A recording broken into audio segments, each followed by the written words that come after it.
And welcome back to the LEC, as it looked like it's a different story for the Blue Wall here in Spring, as you guys struck the first victory here, upset. Thank you so much for joining me. Congrats on having this one. You said in the LEC trailer that you're not even hungry, now you're starving after what happened in Winter. Tell me about the rage, the anger and the motivation that these results gave you to come back in Spring. Yeah, I mean, obviously it wasn't just a winter split for me, it was also last summer. I hold myself to a much higher standard. And of course, K-Corp does the same, and we really want to be successful. So, like, I'm not just hungry to win, I was starving was the quote, because we really want to do much better, and we really want it badly. So we have been working very hard, and today we showed some of the first steps on our improvement. I know that you've always been a perfectionist, and I was talking to your head coach, Rhea, actually backstage, who was telling me that during these 2 weeks, the agency, the leadership role that you took within the team is actually really impressive. Can you tell me about this upset, and is it something new for you? Well, I just felt like in our team we were really not on the same page, so I just took it upon myself to study a lot of the VODs, especially from LCK. Yeah. And just especially with Bo, me and him watched a lot of games, so we have a little bit more idea to how do we want to play together, the macro and mid game. So it went very well, and also me watching with Bo how they play also helped me a lot to have a much clearer idea and be more confident in my ideas on how we play the map. So I was much more focused on the team and how we want to play later on, and I think we really played much better today, so I'm very happy about that. Yeah. It really showed, hopefully better moment from KC here in Spring. Upset, thank you so much for this interview. Congrats on the first victory. Thank you very much. And back to you, Sjokz, for the last game of the day. Thank you very much. Order, order, order. I call the case of the people versus G2 Esports into session. The state charges that G2 Esports illegally claimed possession of a valued placement in the team of the split for Winter 2024. And the people are seeking compensation for material and emotional damages incurred from the tilt. Today's session deals with the top lane, and the league has called 2 parties to testify for why their defendants deserve to be posthumously awarded top laner of the Winter Split. Counsel Eragon, please make your case for Myrwn. So, Your Honor, I'd like to bring our attention to champion pools across the split for these top laners. Using an example clip I have here of Fiddlesticks, I'd like to highlight how BB and Irrelevant have much less champions played. 15 played for Myrwn here, whereas 13 and 12 for BB and Irrelevant, respectively. In this clip, you can see Myrwn playing Fiddlesticks and turning around a significant 3 versus 2. Irrelevant could never. Right, that is quite compelling evidence. But Counsel, can you do like Perks and approach the bench for a second? Can you really make the case for Myrwn to take Broken Blade's place? Like, did you not watch the Winter Finals? Okay, look. Sometimes you gotta crack a few eggs to make an omelet. Sustained. Okay, fine. So, closing statement, Eragon. I have one last defense from my client, Myrwn.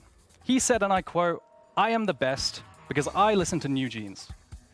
Your Honor, objection, relevancy, irrelevancy. Sustained, correct. Yes, I'd like to call attention to the name of Irrelevant.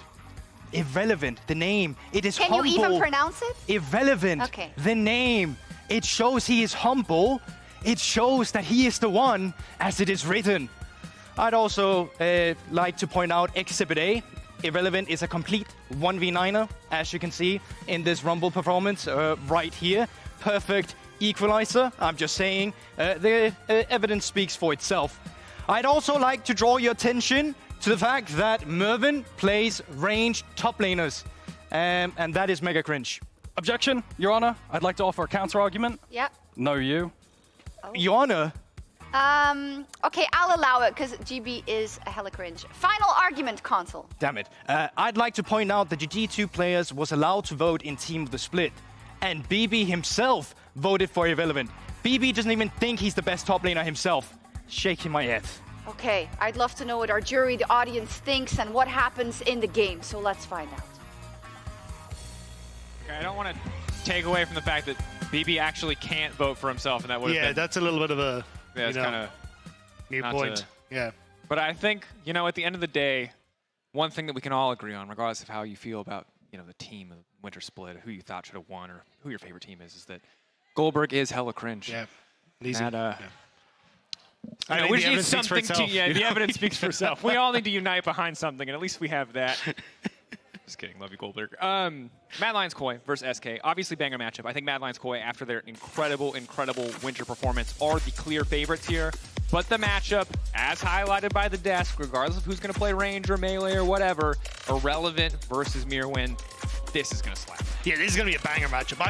I've been looking forward to this so much all day, and we even get a Smolder ban, which makes me even happier about this matchup. Oh, it's have happened. to cast this champion. All it took to make the game a little bit better was one little click. Yeah, Taliyah immediately going to be taken. So, especially with his ear being banned on this patch, Orianna and Taliyah have risen up quite substantially as kind of the premier mid laners. And I think Taliyah works very well in like, hey, look, good push, great opportunities to try and mess up team fights. And especially because Fresskowy has actually been pretty good at like finding these flank opportunities when it comes to team fights.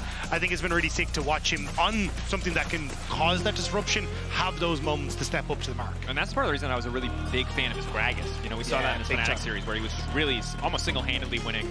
I want to say that game 3 was just some of these crazy flanks. That said, Taliyah now locked in. We've already seen it be pretty successful. It was pretty bad in winter, but I think you're right. With the removal of Azir, obviously has risen, and Mad Lions Koi absolutely the kind of team with the early game coordination to really leverage the setup power of Taliyah. Curious if we get the Senna here. So actually just going to take the Nautilus instead, but it feels like both teams kind of like egging on the other person to take the Senna, because Senna is incredibly strong. But what we got to see in our Winter Split finals was that teams are very happy to just take the Varus and play hyper aggressive into it with things like the Nautilus. So Well, it looks like kind of both teams learning from that regard. Yeah, and I'm also, you know, Mad Lions Koi, you can say whatever you want about the final game of our finals, but Supa and Alvaro smashed Hanzama Yeah, and they look Nisqy fantastic. with that Varus. So, yeah, maybe you don't want to be the first one to pick up the Senna. Maybe you want to wait until you have a little bit more information. So for now, reliable mid-jungle duo. You have the Taliyah and the Vi. Excellent chain CC setup up against the Xin. I'm actually curious if Exakick decides to go for Xayah then instead. Because I know, look, if you don't take the Senna here, I think, okay, so they take Varus. I actually think you can take Xayah here because it's very good into a lot of what Vi wants to do. You just have that ultimate to try and get yourself away. Same when you look at the Chains of Corruption, you get opportunities to try and shove in bot side well. And honestly, you're kind of just able to set up for a nice dive composition for SK, which I think has been something that they're pretty good at. But hovering over the Gragas, I really think Xayah is a fantastic pick here with the way everything's been going. All right. Zeri, I think, perceived stronger in the meta just generally. Obviously, you know, a couple small adjustments on the patch, mostly that ultimate cooldown being a little bit lower. Yeah, I think it's just more so it's like stronger. you set up what Vi wants, right? Which is an easy point and click onto an AD carry. And Yeah. Zeri not exactly the longest range. So I am curious to see, especially if you end up with like a poke Varus and also then the Taliyah flick back. It feels like once Exakick steps up into a team fight, there's an easy go button for Mad Lions Koi to just rip him out of the fight. Definitely have that option. So Alistar going to be the takeaway here, having that reliable tankiness. I will say in the Vi versus Xin debate, I'm a big Xin fan. I know Vi did win our previous game, but I just think Xin, especially against a champion like Varus, incredibly powerful. You just don't get to do damage to that champion. But now Gragas will be taken. Nisqy did hover it, obviously a big comfort pick for him, and a flex as we've seen it paid in top lane as well. Yeah, I think you're probably going to get the Braum ban. Oh, Renata instead. Okay, I'm kind of a toss-up between the two. I think Renata works very well in getting push on bot side and looking for invades, which could cause issues for Isma when he's on the Xin Zhao, because he wants to be the one that's a bit more aggressive in this matchup. Yeah. But taking the Braum, you're still going to be happy as Alvaro. And again, it means that, look, you're going to be fine in the 2v2 in the bot lane. You're also going to be fine when you get to team fights, because the Braum ult can act as follow-up as well for that Vi ult as well. Essentially create a bouncing castle for wherever the target is. So really select the way Mad Lions Koi are drafting here. Kind of setting up these opportunities where you're damned if you do and damned if you don't in a lot of situations for SK, which is just putting a lot of pressure onto them. So Malphite now taken out. Of course, relatively immobile Taliyah, completely immobile Varus. So don't want to leave access for that reliable engage. SK now debating. Who do they want to save last pick for? That's a good question. I'm curious, with the Malphite ban, it feels to me like Mad Lions Koi are trying to set up for like a Jayce pick for Myrwn in that top side. Maybe looking to go, because he did get a lot of buffs. He's actually quite strong at the moment, and you've got a decent poke comp already with everything that's there. Plus, as he said, the follow-up, an easy setup for like Vi to go in and you just get more long-range damage. So I'm curious if that's what they want to go for. So maybe they just leave Irrelevant to go, hey, look, you take potentially something to counteract the Jayce on this last rotation. Ahri going to be taken here for Nisqy as well. All right, Ahri and Taliyah, we saw Caps find success with it earlier on. When you can get around the unraveled earth, when you have kind of when you're comfortable enough in a comfortable enough situation where that's not an instant one-shot threat to you, it still looks pretty good. On paper, you would assume that this is a tricky matchup, but it worked out quite well for Caps in the first game. See if Nisqy has the same level of discipline around using that dash. It'll also be kind of playing into what has been the strength of SK, which is the mid jungle. So again, same idea as the Lee Sin. You charm into a hell of a lot of damage and great CC follow-up coming through from the Xin Zhao to one-shot Fresskowy in this mid lane. We're going to end up with the TF on that top side. So irrelevant. Are you able to bring out some of the counter picks you've seen? We've seen things like Yasuo starting to come out as counter picks on that top side. A lot of weird things as well. ADTF, whoa, crazy. Top lane Varus. Just throwing it out. It is Myrwn. True, yeah. Could also be the case, but I mean, either way, you're still against like a ranged top laner, right? So curious to see exactly what the game plan is. That would be sick. Don't think we'll have it, but it's just going to be the Jayce. Okay, yeah. I think Jayce getting some really nice buffs coming into this patch. Like mana regen is up, bit of damage up as well, and also then his E routing. There's a lot of just nice things that Jayce has managed to pick up on this 14.5 patch. So kind of an answer for a lot of the poke as well that Varus could bring to the table, and we'll have to see exactly how Mad Lions quite want to try and operate here, because I feel like, you know, strong mid jungle, good opportunity to try and play off of DOS roams as well. I think SK have just a strictly better skirmish power in the early game than SK. We're all looking at the same champs like right now. We're all just wondering when the Varus and the Taliyah are going to swap, correct? There they go. Okay, yeah. All right. Hold my breath for a second. This team, I'm never 100% certain of anything. It's them in G2 where I'm like, maybe? Also, this is just our production staff. This was pre-recorded. Yeah, so they're just messing with us. They didn't have to do that. They're just fishing for content. What? Anyway, see how this one works out. Mad Lions Koi, again, kind of the expected favorite, but SK Gaming have had a little time to step away, refine their game plan. You highlighted already, mid-jungle, the center of attention. Powerful duos on both sides. See where they want to go, what their avenue of attack is. I've learned we're allowed to continue talking during this portion. So I won't try to dramatically time anything. Instead, coaches getting ready to shake hands. We are ready for the final game of the day. Yeah, I'm really excited to see how this one's going to pay off. Obviously, SK able to get the better of Mad Lions Koi when it came to the regular split. When it got to playoffs, it's Mad Lions Koi who made it right the way to finals and made G2 work for that title as well. So I'm excited to see if they can keep that streak alive coming into spring now. As am I. Just want to see how spicy it is, how aggressive both of these teams can get. I think when they're at their best, they are teams that like to fight fast and early. You see now we are into game, moments away. That's the music, that's the cue. Let's go! Mad Lions Koi versus SK Gaming.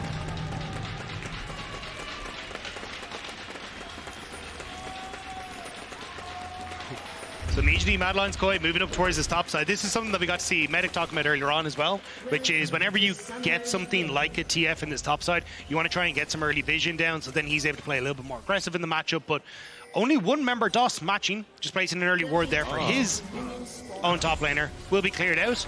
And now we'll probably get one of the Mad Lions Koi guys put down a ward into that rush to make sure that they can set up in favor of Myrwn instead. Yeah. And of course, not as crucial as it was in our first game of the day where we saw melee versus range matchup. It is range versus range, so not as big of a deal to really have that brush control on the first few levels. Isma flashing Mad Lions player. Of course, most of the people on the opposite team are his former teammates from last year. Minions have spawned. He got brought in when it became Mad Lions Koi. He joining SK was really effective, especially in that first week. 3-0, I believe, for SK in that first week of gameplay, looking really good. A lot of that around Isma Nisqy especially. See if they can replicate that here in spring.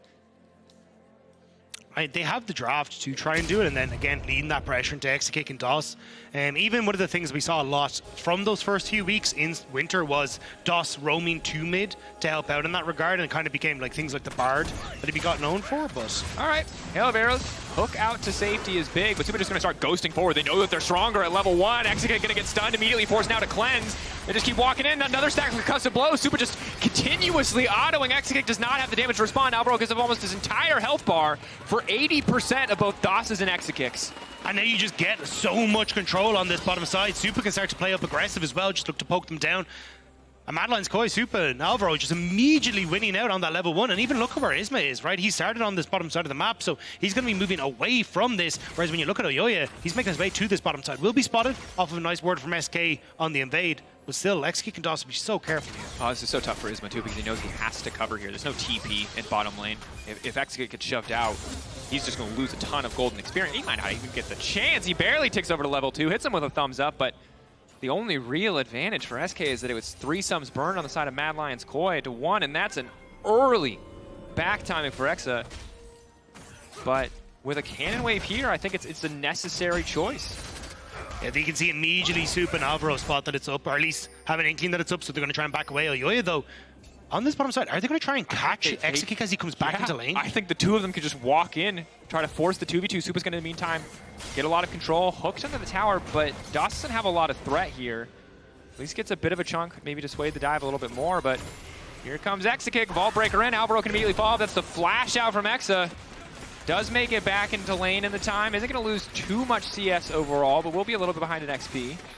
Yeah, you kind of have to do it. It's a bit of a necessary evil for Exakick. They spotted the invade, not from Elyoya, but from Alvaro in towards that brush, so they're kind of expecting the fact that Elyoya would be in that position, but I mean, that's Flash Cleanse now burnt onto Exakick. He's massively far behind in experience and also gold, so overall, big win for Mad Lions Koi on this bottom side, and that's kind of been the game plan for Mad Lions Koi for what was the success from Winter was, hey, if we can get Supa and Alvaro ahead, if we can have Elyoya and Alvaro work together, this is the winning formula for this squad. Yeah, definitely has been. Myrwn looks like having mouse issues.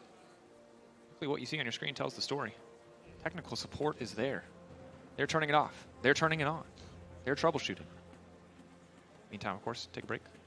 Brought to you by KitKat. Yeah, and here in the early game, the good news is that I think Exakick, he has to give up a lot, certainly, but if he can just live until that flash is back off cooldown, this could have been so much worse. Oh, yeah. And I'm not going to say that there's not a cloud there, but there is at least a little bit of a silver lining.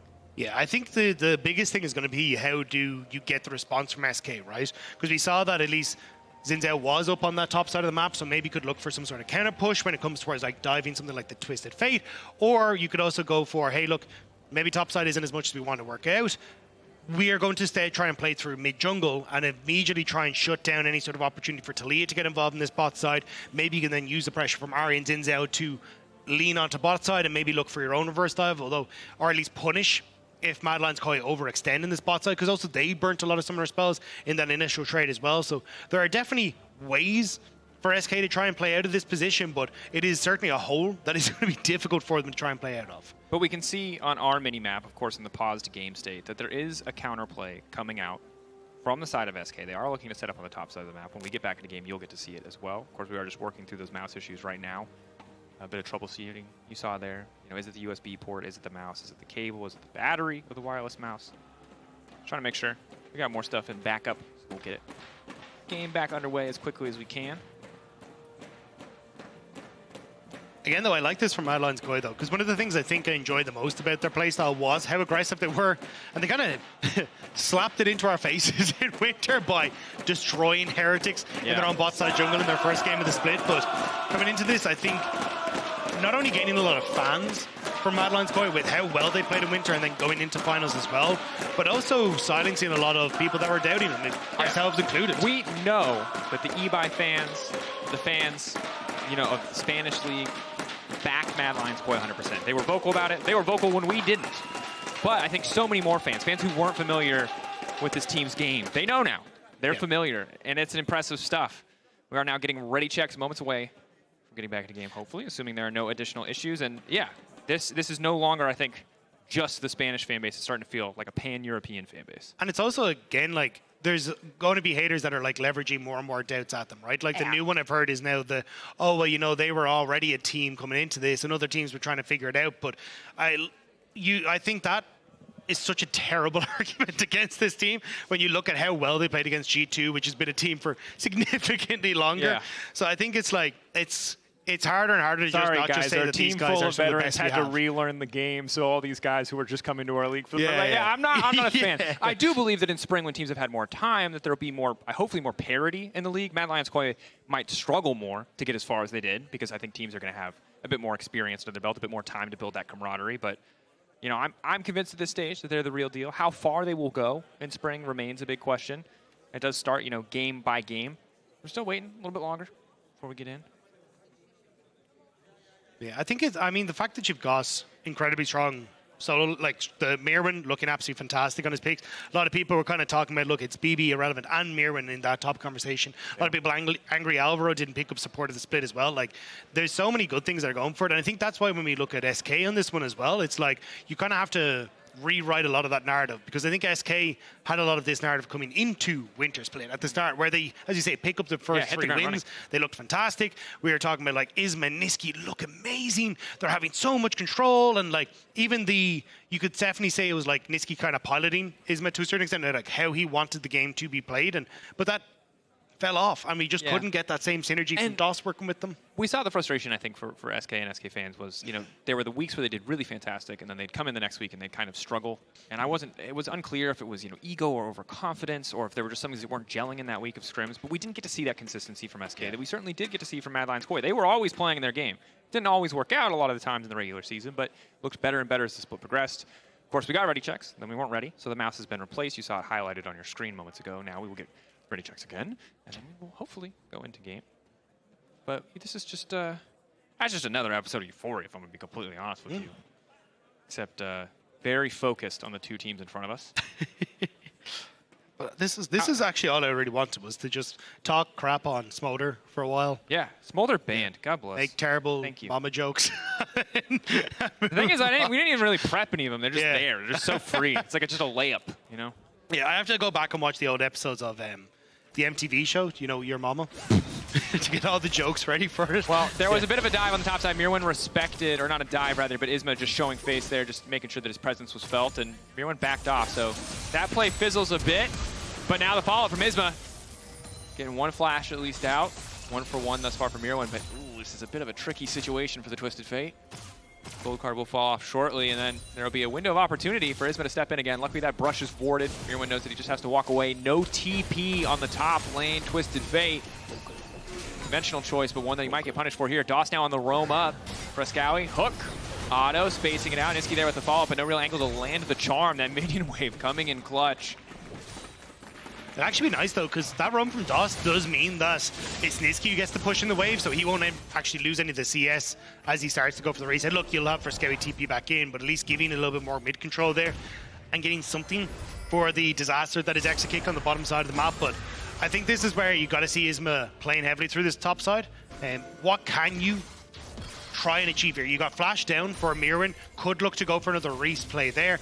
Potentially, I think you try and do something similar here where you get DOS in towards the mid lane, see if you can find that window to work with Isma. But it's also going to be incredibly tough, because look at where the bot lane's positioned, right? You have to overextend here to make sure you're in a good spot. This wave is going to be a big wave that's about to crash.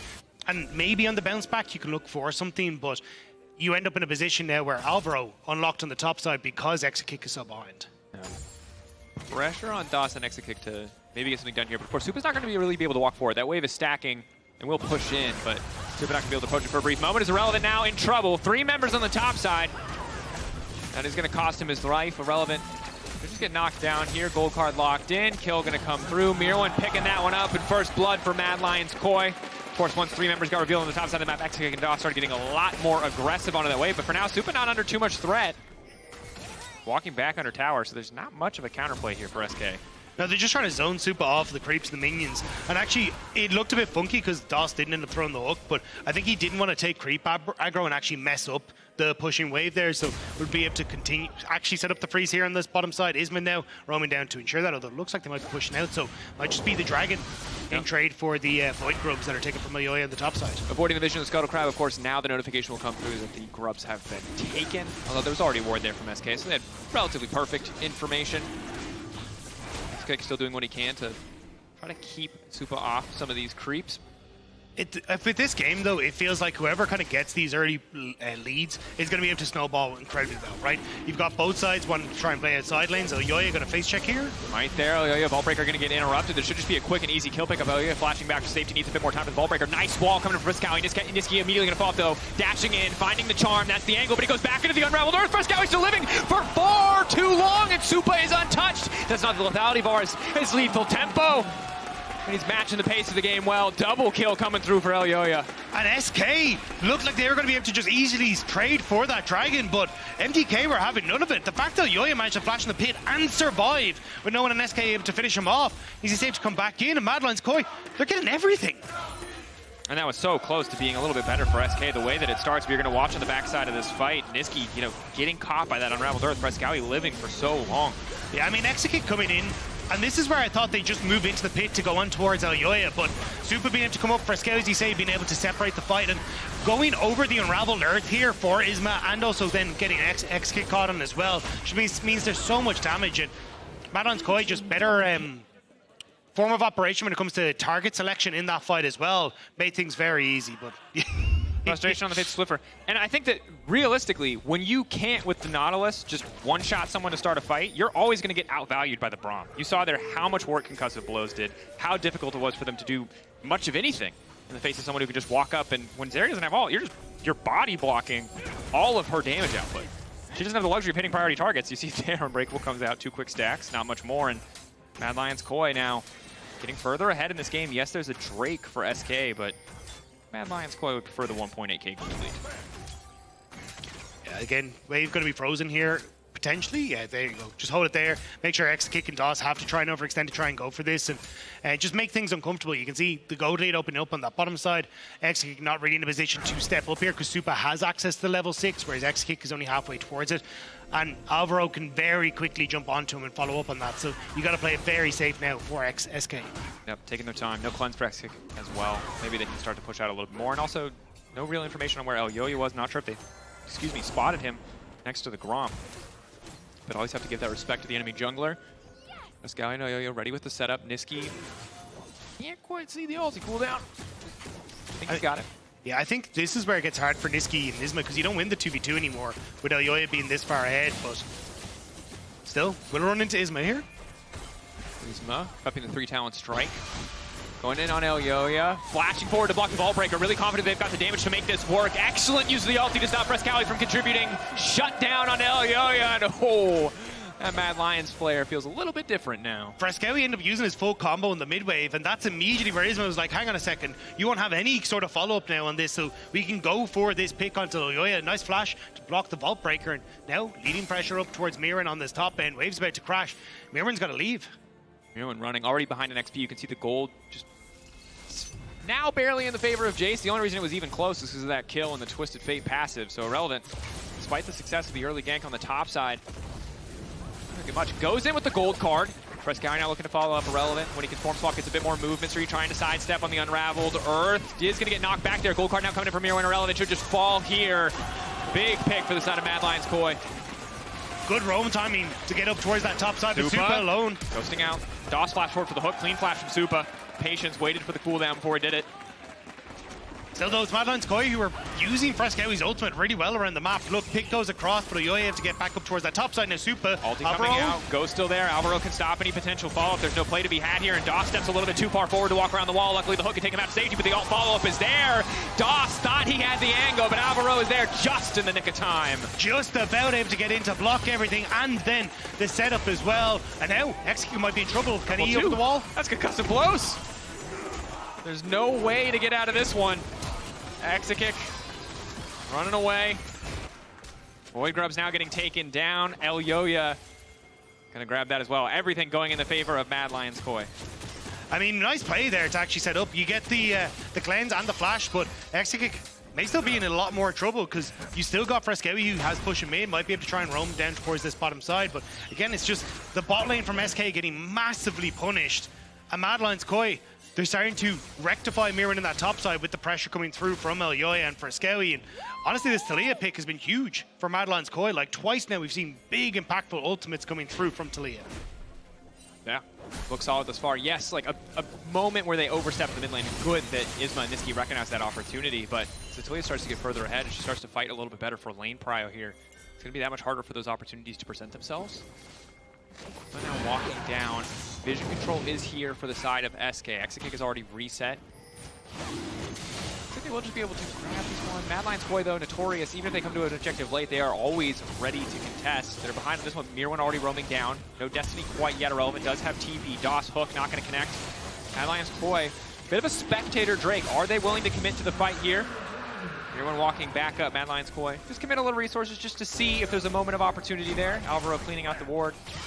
Ensuring they have at least a little bit of information of who's coming to the bottom side of the map. You're waiting to see if anyone was going to overextend. You had Myrwn roaming down, didn't quite have the Destiny, so it would have been bit of a sizable walk to get down there, but does mean that Irrelevant has pressure on this top side to actually get a little bit more damage down as well. So in the grand scheme of things, SK at least getting 2 dragons for themselves now.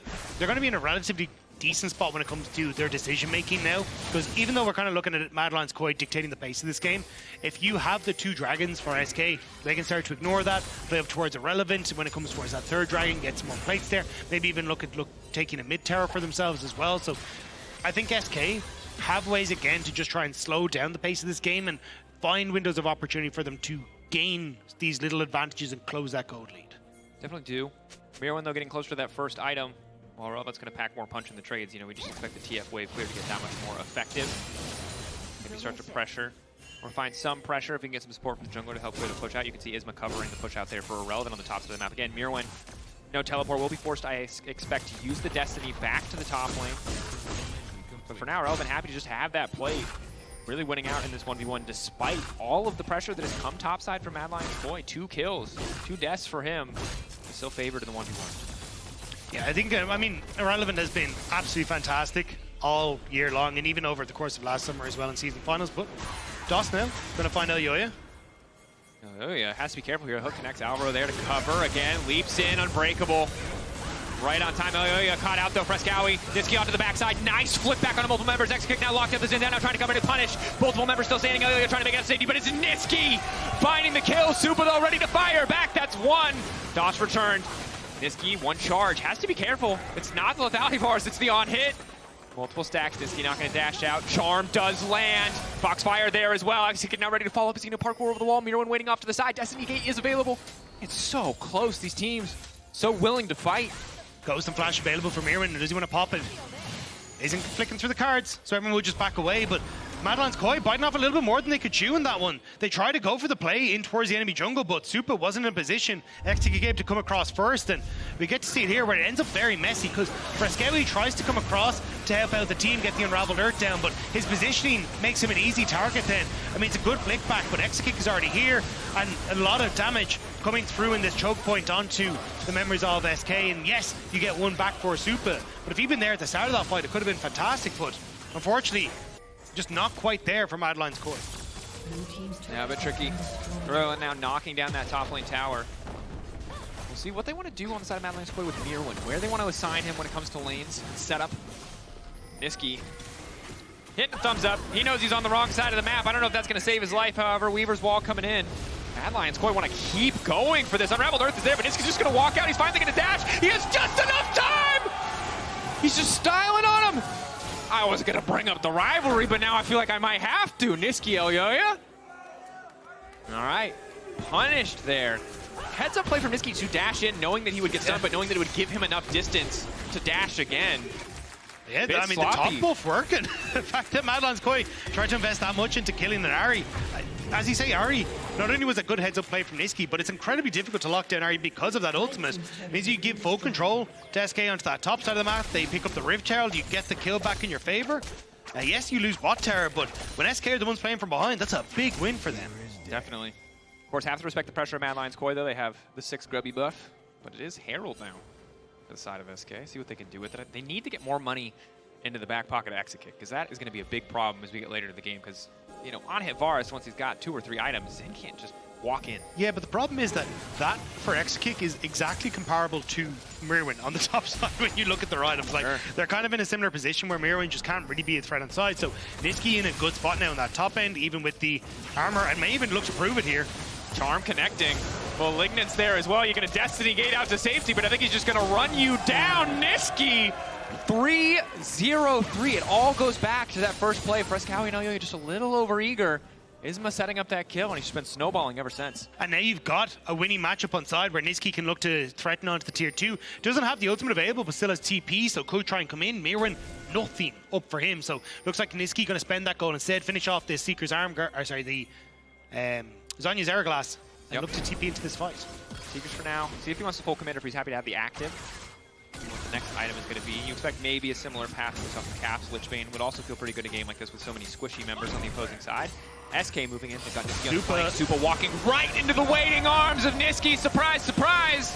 That's a 9-tailed fox. Supa now running, though. He's clean with it. The movement's too good. The sidestep's there. Nisqy forced. Use the stopwatch to buy a brief moment here. The arm guard there, and now Myrwn's ready to follow up.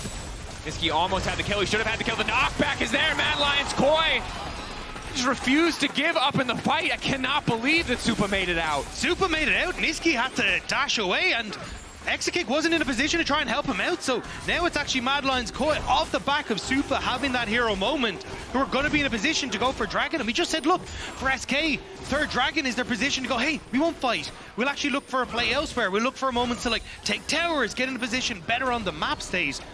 But because they had to pick on Myrwn, they thought they had that moment, but it's been shattered.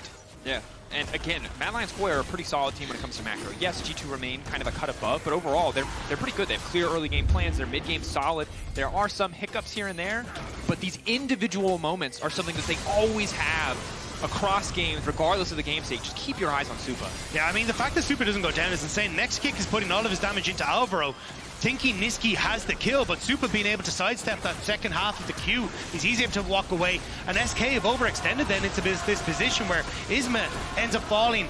I have to double check if he had the ultimate up and available, because at least it says it on the replay there, but it can be a bit inconsistent. But either way, massive turnaround for Mad Lions Koi.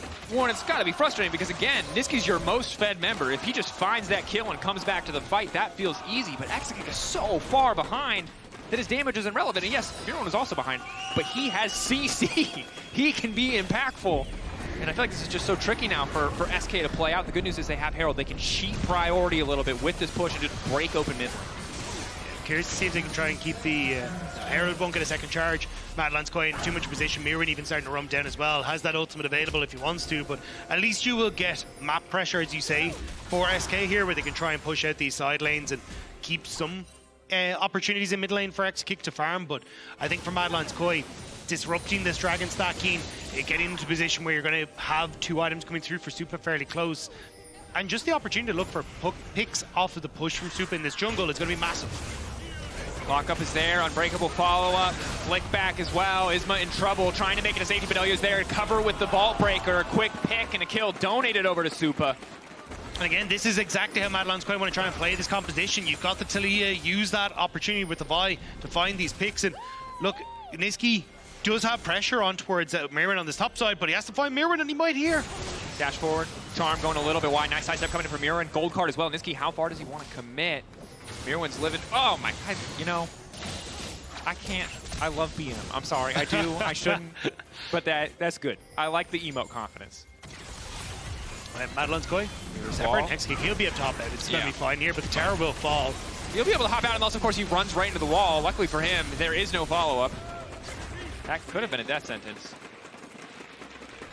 Still, Mad Lions Koi, though, again, as you were kind of alluding to, Drakos, come back to that macro play, right? Like, you finding picks in the enemy jungle off a push for Supa, working with Fresskowy, who's got shoved there, and then as you start to move in towards the rest of the map, it's just like, cool, Myrwn loses to Nisqy, but Nisqy can't really threaten there if he's going to lose tier 2 mid and he's going to lose a tier 2 on bot side, right? Yeah, it's really hard for them to up the pace of the game because it's, you want to give Irrelevant a bit more time. Most of the time he's on a side lane trying to push out, trying to leverage his 1v1 advantage. And now that Exakick has 2 items, maybe it feels a little bit different, but if Supa's in range to auto attack, the Varus is going to feel stronger until when Zeri doesn't have ultimate at the very least for a lot of the game.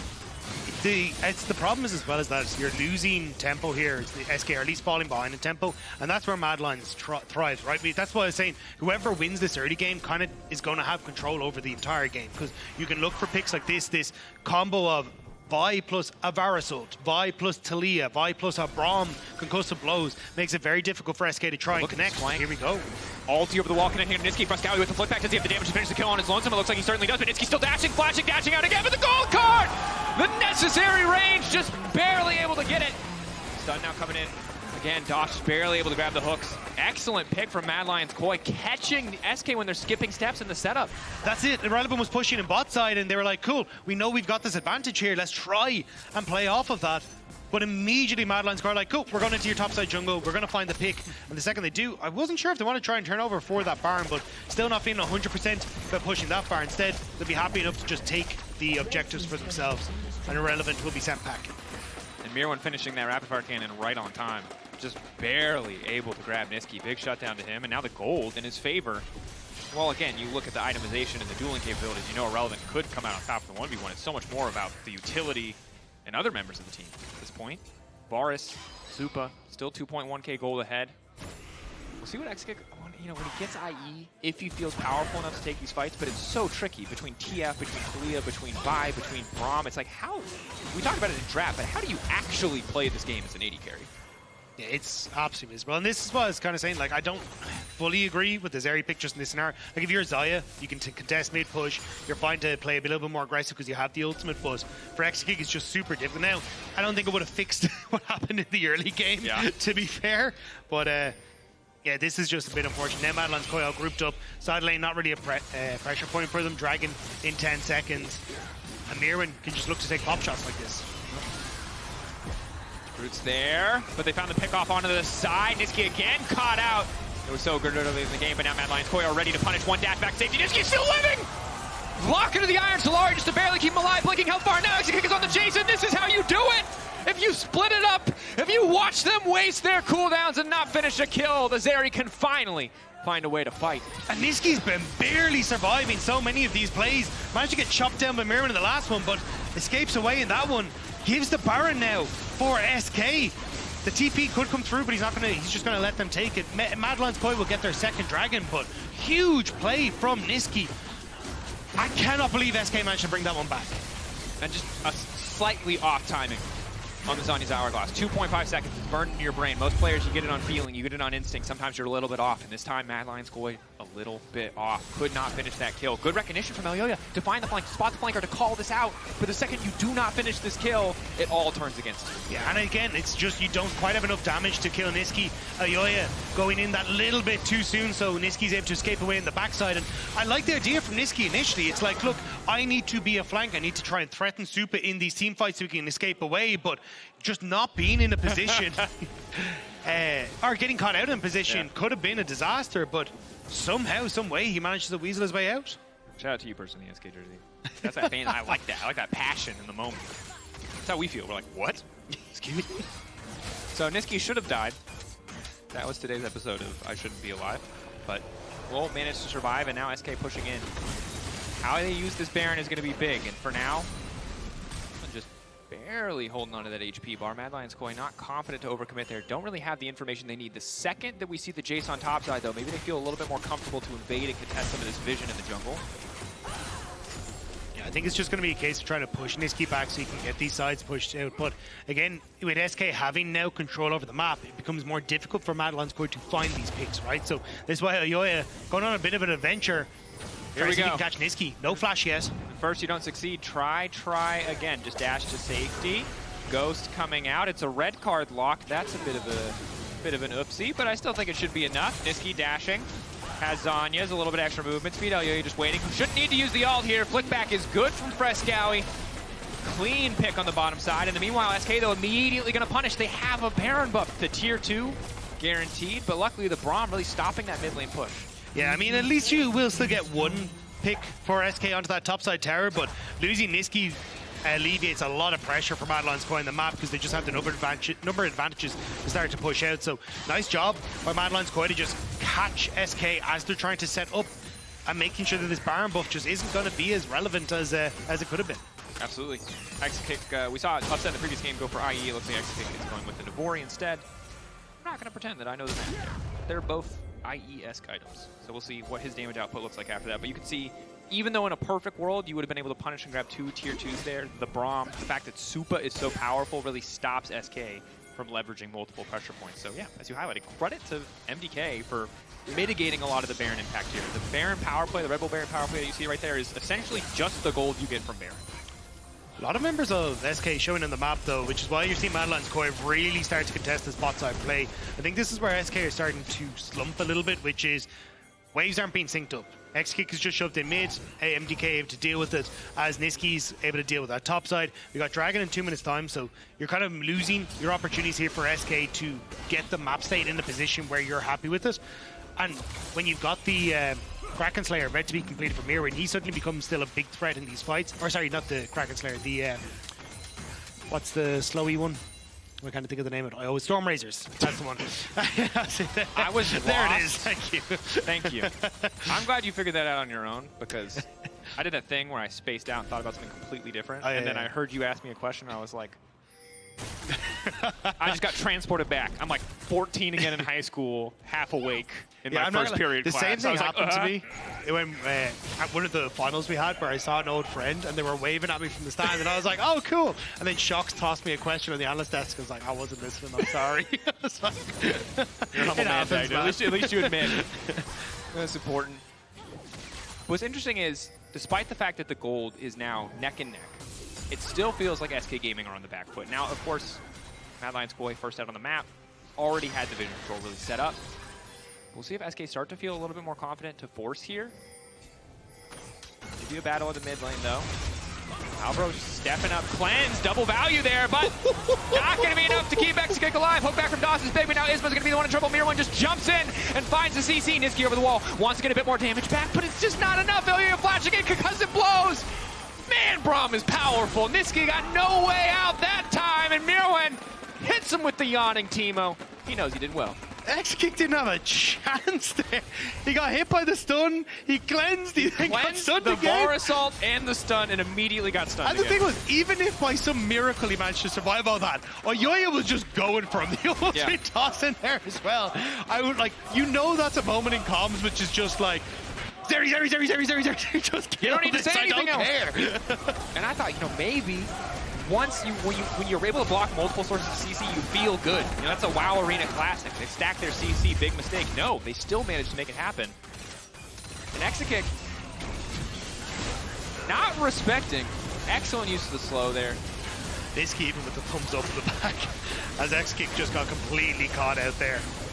And look, there's nothing you can do for SK. I mean, Nisqy again trying his damnedest to get some damage down, but there is so much CC on this squad. And Myrwn nearly ends up going down on the backside, but just not enough damage coming through from the Jayce. And look, Nisqy's played fantastically on this Ahri, but in the late game, especially with this build, you know what I mean? You have these defensive itemizations to mitigate the impact of the Taliyah, of the Vi, of the Tia. You just don't do enough damage to one-shot someone, you know? You can poke, you can threaten, but if you overcommit and you get hit by anything, whether it's the Braum or the Taliyah or the Vi, you just die. And I think it's kind of says a lot about how Nisqy knows he wants to play this fight. It's just distraction, but MDK are distracted. Q flash, immediate ult follow-up. Isma now in trouble. Ulti coming out to buy a tiny bit of space, but Fresskowy now going in onto Nisqy. Bit of a split call from Nisqy. DOS now forced to flash. Nisqy running into the top side jungle. Want a little bit more. Alvaro caught out. Unbreakable going to fall away, but SK not confident enough to follow up there. Don't think they have the angle on the fight. Nisqy continue to exert their control over the top side of the map. It's a battle of attrition, and Nisqy are winning, though. Everyone in well, not everyone, but a few members of SK have to reset. Nisqy going to need to TP back out here. Myrwn fishing for that rapid-fire cannon stun shot, but Elyoya has he found Exakick? We don't even know if they're on the banner. Masterfully highlighted by our observers. It looks like the answer is no.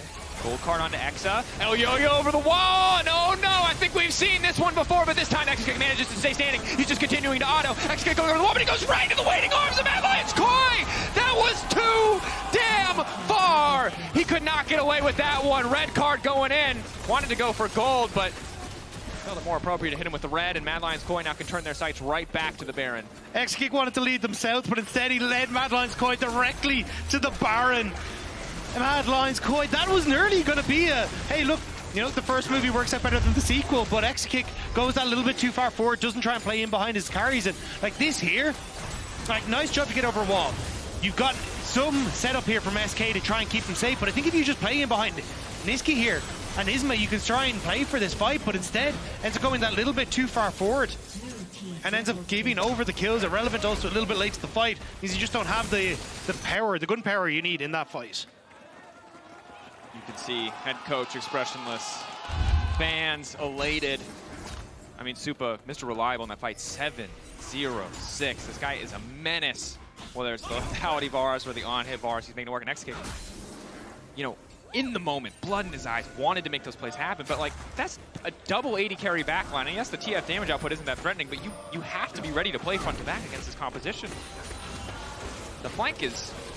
It's a difficult one. You don't win, dude. It's 4 items on a little tempo Varus. It's not easy to jump in, even when you're at 100% HP, let alone 30. And Exakick, you know, felt like maybe that was his moment. They had to make something happen there. I can sympathize, but the play just does not work out and ends up hastening his own demise, or at least putting Mad Lions Koi that much further ahead. It's been neck and neck for a lot of this game, but now it's a 2.5k Red Bull Baron power play. 6k gold advantage to Mad Lions Koi in a slow, steady siege. There's little that SK can do at this stage. Even the little Void Grubby's causing pains for them as well as they start to move on in. The map is starting to shorten as well. Reset coming through here for Mad Lions Koi. All they really want to do is get shove in mid to then lean in towards that top side. So you'll see Myrwn going to be the one that's going to shove in that top side. You can always play with this ultimate for the TF as well to transition into mid lane if SK try to overextend the mid lane as well. It was always going to be hard. When the early game was so good for mid jungle, felt great, but obviously bot lane for Mad Lions Koi was just so far ahead that it felt like there wasn't really a way to transition it.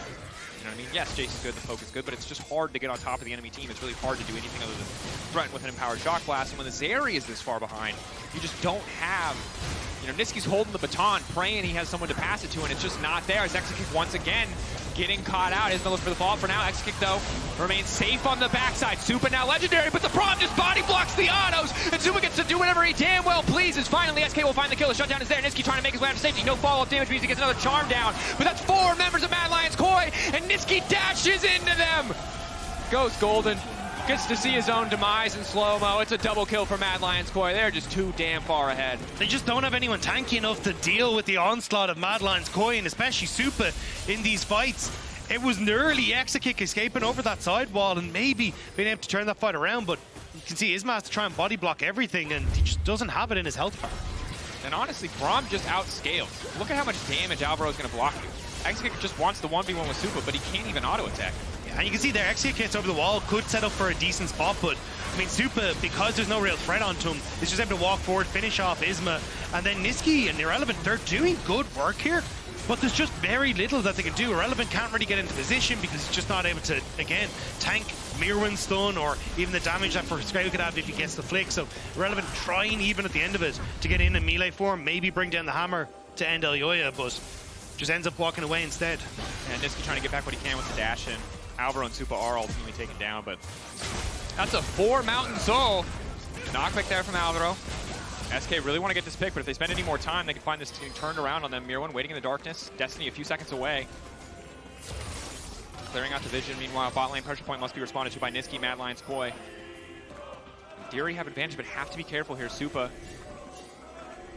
Did he spot Zin? It looks like the answer is yes. Blue Trinket going to get used. The play fizzles. SK were hoping just to find a pick there.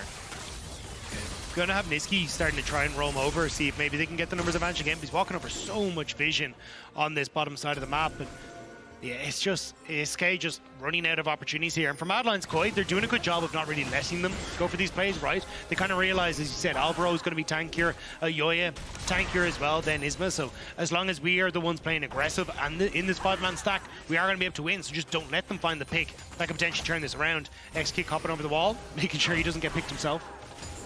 And Supa now picking up the Seeker's arm guard. Again, the Zanya's active, the Stasis active. It's really the strongest defensive item in the game. And Varus is one of the few champions that can build it without it feeling, you know, bad as an AD carry, because obviously can leverage the AP scaling, but it's also just so damn far ahead that if you have to spend 1,600 gold for a stopwatch for one fight, worth. Yeah, it's also like, because of Terminus, you get the extra armor and stuff as well, so you kind of just feed into, hey, I'm going to be very, very tanky. So. And the only way, again, I feel like you lose here is if Supa gets picked by Nisqy in a team fight and Irrelevant. Like, you've got this, like, 2-man combo who pick off Supa, and then maybe you can turn around. So having that extra little bit of stasis is going to help out quite substantially. Yeah. No, Mad Lions taking it easy. Big thing, obviously, is Exakick is getting stronger and stronger. Damage down onto DOS. Has been looking to follow up. If they can catch out Alvaro before a fight starts, it's very good for them.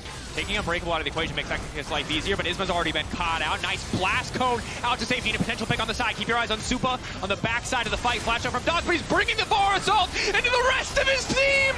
That's not what you want to be doing. Supa goes golden, buys that moment. The stun card comes in. The AD carry still standing. Mad Lions Koi tearing SK to pieces. SK stood for a moment. But in a moment, Mad Lions Koi are able to dismantle them. The TP to the bottom side of the map, the tower in their sights, the game win in their hands. Mad Lions Koi, the final push. They started winter strong. They finished stronger, continuing to rise in the tier list, taking down SK. Well fought in the early to mid from the SK mid jungle, but the later and later we got the more and more Mad Lions Koi take over, finding their first win in Spring. It was hard fought. But in the end, Mad Lions Koi able to bring it together. Myrwn being the focus of attention for SK, but just wasn't quite enough for SK to get across the finish line. And Supa and Alvaro winning that bot lane from level 1 just dismantled any opportunities really that SK had in this game. And a lot of this game is going to look like a Supa highlight reel, especially the way he danced around Nisqy in one of those fights, but Alvaro, this Braum, monstrous. Braum, agnostic of player, would have been insane in this game, but Alvaro certainly there in the nick of time so much in those early to mid-game plays where SK almost found that edge. Their player of the game, of course, at LEC on X, Myrwn, Elyoya, or Supa. All fantastic options. Again, phenomenal game. Again, the bot side stepping up massively for Mad Lions Koi, and again, they feel like a team that you have to take notice of coming into this split. And I love that Melzet is like a little bit of a smile, but doesn't look super pleased. You know, there were moments where he was not happy how it played out.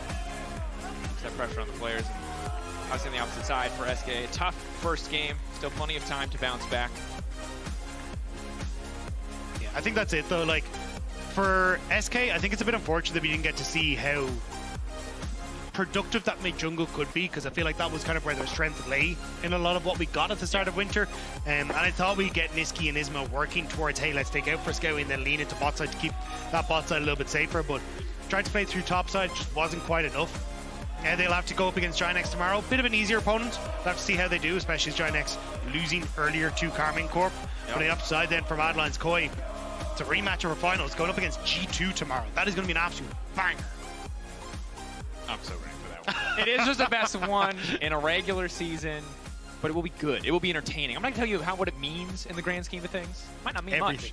But all of it. It will be hype. Everything. It means everything. It's great. Loser kicked out of LEC, I'm kidding. Obviously. Laure and Elyoya standing by. Let's hear what they have to say.